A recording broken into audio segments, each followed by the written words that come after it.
দর্শক breaking news. এইমাত্র একটি কারণেই লঙ্কান লিগে এলপিএলকে থুতু মেরে কেঁদে কেঁদে দেশে ফিরলেন আজ বাংলার কাতার মাস্টার মুস্তাফিজুর রহমান।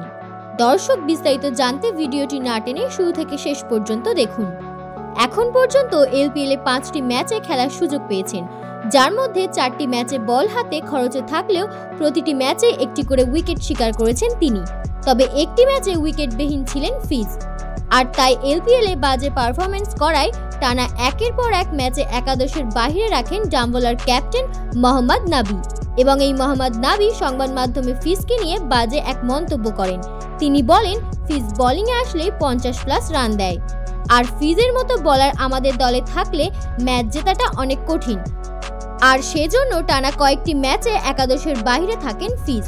তবে দর্শক, এলপিএল আর এখন কোনো ম্যাচের সুযোগ না পাওয়ায় এক প্রকার অবহেলিত হয়ে আজ এলপিএলকে থুতু মেরে দেশে ফিরলেন।